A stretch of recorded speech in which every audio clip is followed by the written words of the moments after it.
पिताजी, मुझसे भूल हो गई। मैं इन महान ऋषियों को पहचान नहीं पाया। आप इन्हें कहिए ना कि ये मुझे क्षमा कर दे और अपना श्राप वापस ले ले।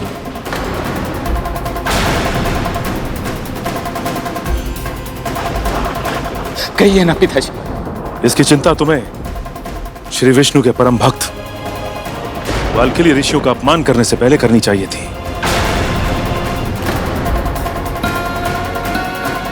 जो बीज तुमने बोया है, फल उसके अनुरूप ही होगा। तुम्हारे दुर्वचनों का परिणाम तुम्हें भुगतना पड़ेगा। युद्ध में पराजय के कारण मेरी मानसिक स्थिति ठीक नहीं है और ऐसी परिस्थिति में मैं भला और बुरा समझ नहीं पाया। किंतु अब मुझे अपनी त्रुटि का आभास हो गया है। विनती करता हूं आपसे कि मुझे क्षमा कर दीजिए पिताजी, विनती करता हूं आपसे। स्वामी, पश्चाताप के आंसू तो श्री विष्णु को भी स्वीकार होते हैं। इससे भूल अवश्य हुई है, पर अब इसे अपने अपराध का बोध हो गया है। मेरी विनती स्वीकार करें स्वामी। आप पिता हैं इसके, आपको अपने पुत्र की रक्षा करनी ही होगी।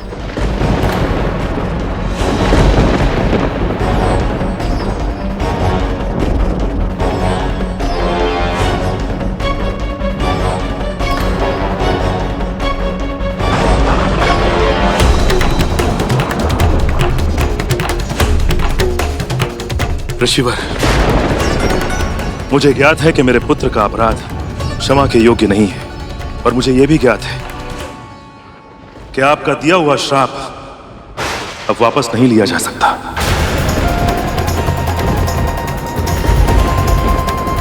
किंतु यदि संभव है तो इस पिता की प्रार्थना को स्वीकार कीजिए और मुझे वरदान दीजिए कि मेरा होने वाला अगला पुत्र बिल्कुल वैसा हो जैसा कि आपने वर्णन किया था।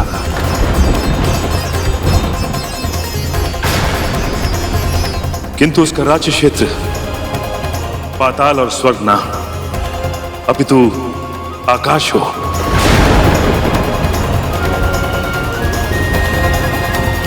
ताकि इंद्र से उसका वैर ना हो और इंद्र भी सुरक्षित रहे।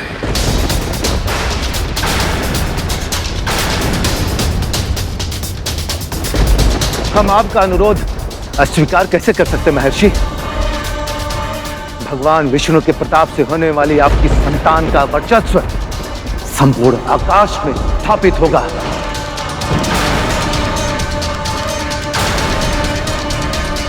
महाबुद्धिमान, महाबलवान, आकाश का इंद्र कहलाएगा वो, आकाश का इंद्र कहलाएगा वो।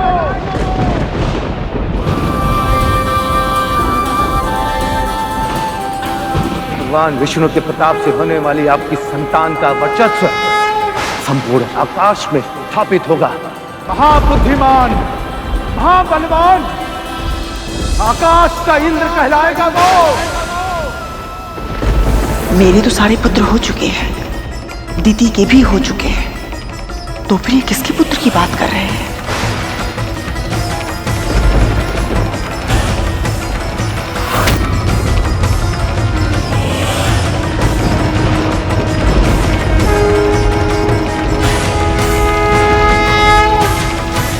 आप धन्य हैं ऋषिवर, धन्य हैं आप।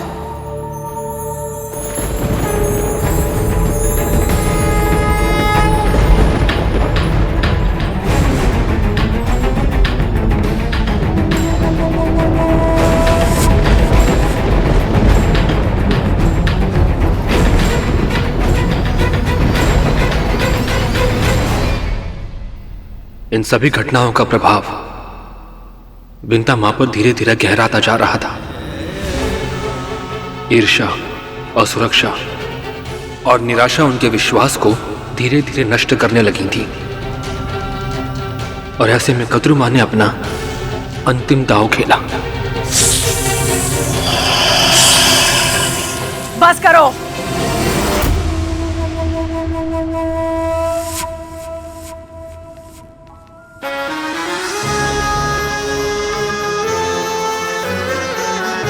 आपस में ही लड़ोगे तो उस शत्रु का सामना कौन करेगा जो शीघ्र ही जन्म लेने वाला है?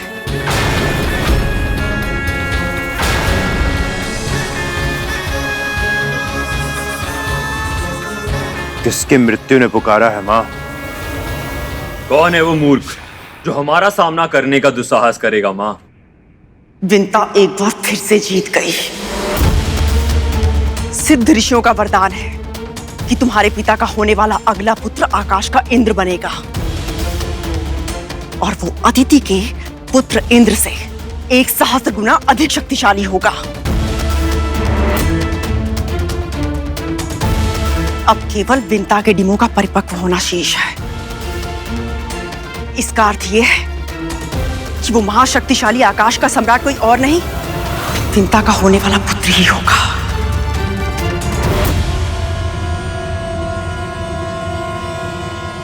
यदि एक बार उसका जन्म हो गया तो तुम जैसे 1,000 नागों का सामूहिक बल भी उसके बल के आगे फीका पड़ जाएगा।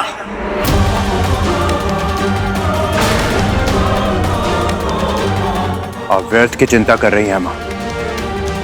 एक तो क्या, 1,000 इंद्र भी जन्म क्यों ना ले ले, कद्रु पुत्र तक्षक को कोई पराजित नहीं कर पाएगा।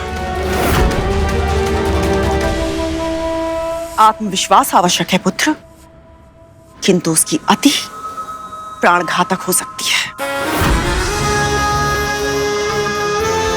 अपने शत्रु से झगड़ा करने से अच्छा है कि कुछ ऐसा करो कि तुम्हारा शत्रु जन्म ही ना ले पाए।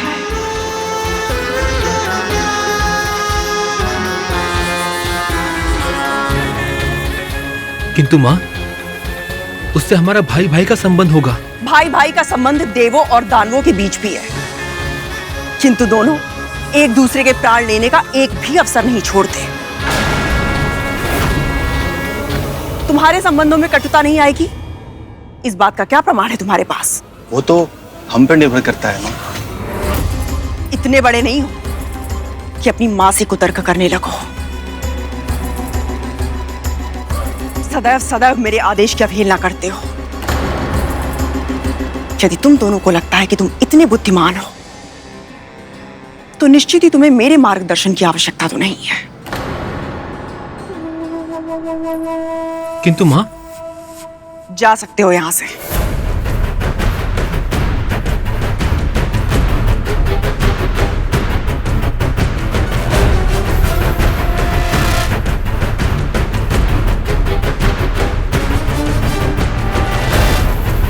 यदि तुम्हें इस समस्त संसार का विजेता बनना है तो तुम्हें आकाश के इंद्र को जन्म लेने से रोकना होगा।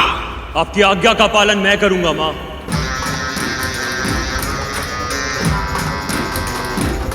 अभी जाकर उन डिमों को निकल जाऊंगा मैं। रुको कालिया, इस कार्य को तुम जितना आसान समझ रहे हो ये उतना ही कठिन है। विंता के सतीत्व की शक्ति और श्राप के सामर्थ्य से यदि तुम्हें भय नहीं लगता ना, तो ये तुम्हारी मूर्खता है। समझदारी इसी में है कि हम स्वयं उसके डिमों को नष्ट नहीं करेंगे। हमें कुछ ऐसा करना होगा जिससे वो स्वयं अपने डिमों को नष्ट कर दे।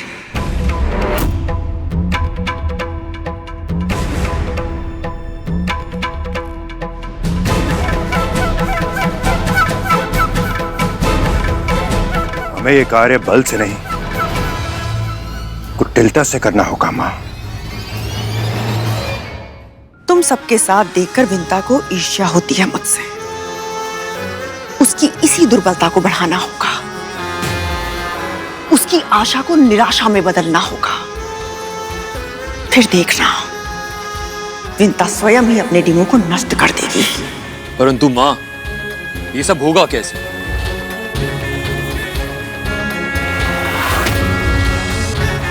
जैसा मैं कहूं वैसा करते जाओ।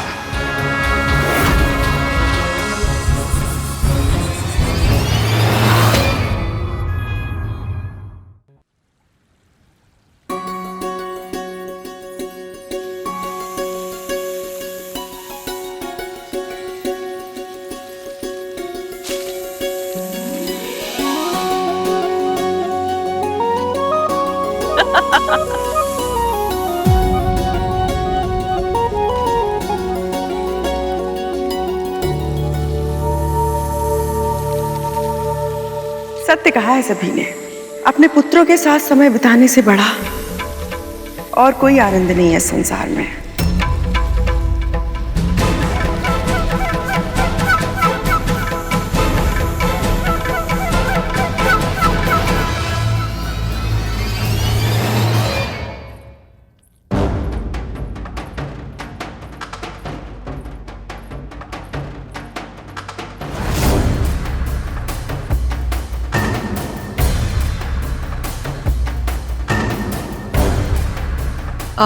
देखो ना, मैं ये फल रखकर भूल गई और फल सड़ गए। एक फल के कारण सारे फल अनुपयोगी हो गए, सब फेंकने पड़ेंगे। माँ, यदि फल 2 दिन में सड़ जाते हैं तो डिम कितने दिन में सड़ता है?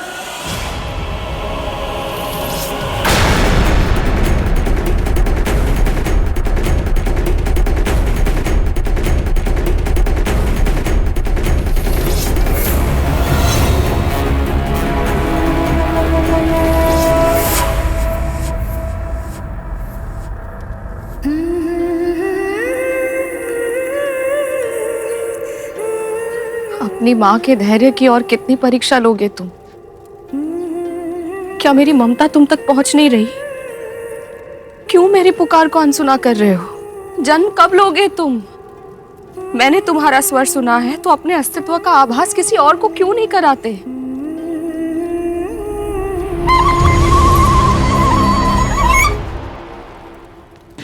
रक्षक भैया, इस मुरली से इतनी मधुर ध्वनि कैसे निकलती है? बांस जितना खोखला होता है ना, उसकी ध्वनि उतनी ही मधुर होती है कालिया। अच्छा, फिर तो छोटी माँ के इन डिमों से और भी मधुर ध्वनि निकलेगी। समय के साथ इन सभी घटनाओं का प्रभाव विंता माँ पर गहराता जा रहा था। ईर्ष्या, असुरक्षा और निराशा उनके विश्वास को धीरे धीरे नष्ट करने लगी थी। ऐसे में कद्रू माँ ने अपना अंतिम दांव चला।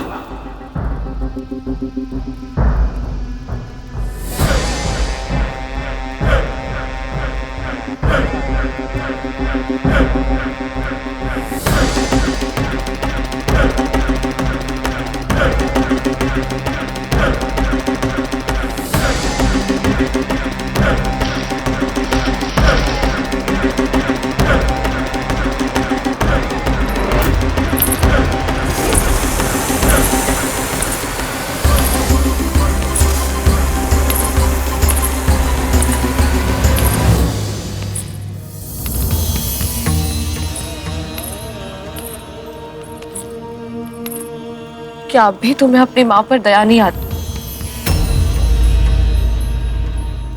ये इतनी दुर्गंध कहाँ से आ रही है?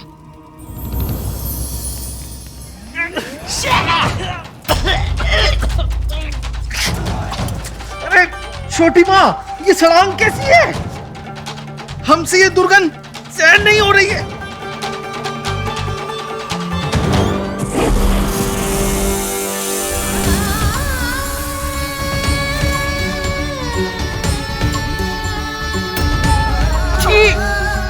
कितनी बुरी गंध है यहाँ। शीघ्र ही लौट चलो भूतंदी सरकोटा, यहाँ तो सांस तक लेना असंभव है।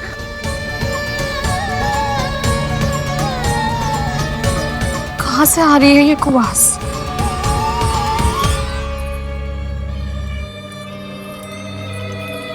तुम ऐसी भीषण दुर्गंध कैसे सहन कर पा रही हो? चलो मेरे साथ, अस्वस्थ हो जाओगी तुम। नहीं दीदी, मुझे मेरे पुत्रों को देखना है। क्यों? क्या तुम्हें भी लगता है तुम्हारे डिम सड़ गए हैं? वैसे ईश्वर ना करे पर सड़ी गए होंगे, नहीं तो इतनी आसानी दुर्गंध कहाँ से आती? विशेष पुत्र पाने की इच्छा में तुमने कुछ अधिक ही प्रतीक्षा कर ली है, क्योंकि स्वाभाविक जन्म होता तो अब तक हो गया होता ना। तुम मेरे साथ चलो, प्रातः आकर देख लेना। यदि अभी देखना है तो डिम फोड़ना होगा ना।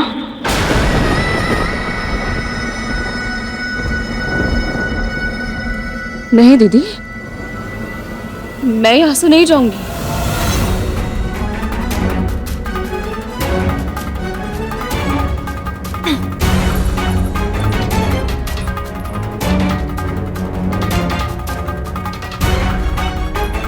जितना समय तुम्हारी संतानें टीमों में से बाहर आने में लगा रही हैं, तो शंका तो स्वाभाविक है। कहीं ऐसा तो नहीं विंता कि तुम्हारे डीम सड़ गए हो? माँ, यदि फल 2 दिन में सड़ जाता है तो डिम कितने दिनों में सड़ता होगा? इसे जो धारण करेगा उसे ऐसी प्रतापी संतान प्राप्त होगी जिसके नाम और यश की कीर्ति समस्त ब्रह्मांड में फैलेगी। महर्षि दुर्वासा की दिव्य माला वक्ष पर है, किंतु तुम्हारे कानों में अभी तक संतान की किलकारी नहीं सुनाई थी। कोई ना कोई तो समस्या अवश्य है। विशेष पुत्र पाने की इच्छा में तुमने कुछ अधिक ही प्रतीक्षा कर ली है, क्योंकि स्वाभाविक जन्म होता तो अब तक हो गया होता ना। तुम्हारे डीम सड़ गए। विशेष पुत्र पाने की इच्छा में स्वाभाविक जन्म होता तो अब तक हो गया होता ना। ठहरिए छोटी माँ।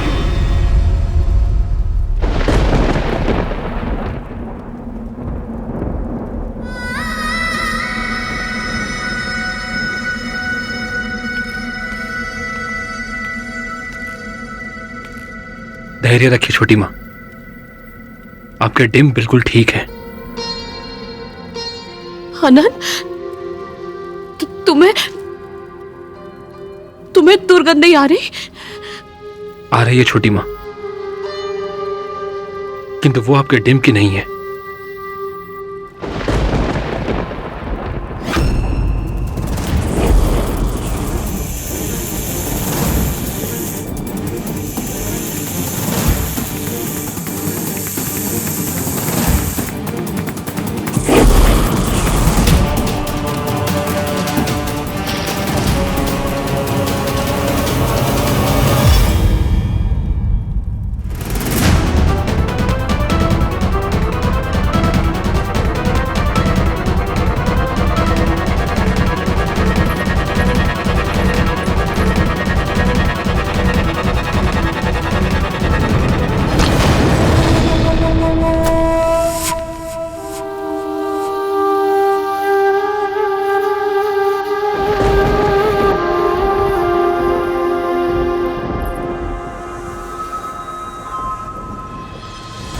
अनंत, मुझे समझ नहीं आ रहा मेरे डिम परिपक्व क्यों नहीं हो रहे। तुम सबके जन्म को 500 वर्ष बीत चुके हैं, कोई डिम इतने समय तक संतान का पोषण करता रहे, ये कैसे संभव है? यदि अधिक उत्तम परिणाम की इच्छा हो तो उसके लिए अधिक परीक्षा और अधिक प्रतीक्षा करनी पड़ती है। यही विधि का विधान है छोटी माँ। अदिति माँ भी तो कब से तपस्या कर रही हैं। वही हमारे लिए सबसे बड़ी प्रेरणा है। ओम नमो नारायणाय नमः।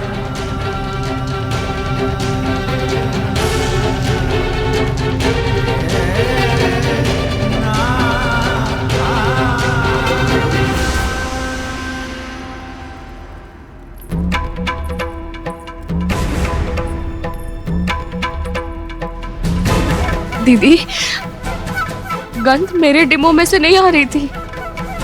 मेरे डिम ठीक है।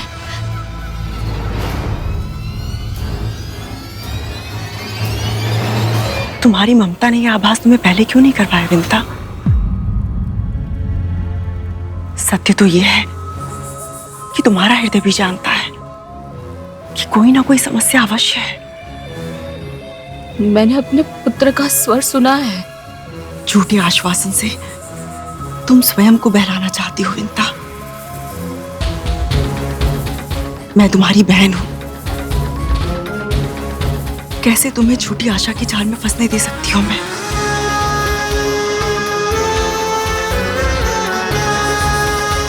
तो मैं क्या करूं दीदी? यदि ये सब आपके साथ हो रहा होता तो आप क्या करती?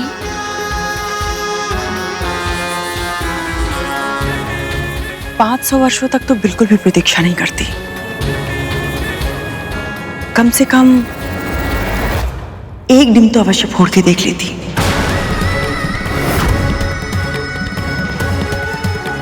कि उसके भीतर संतान है भी या नहीं। एक डिम तो अवश्य फोड़ के देख लेती कि उसके भीतर संतान है भी या नहीं।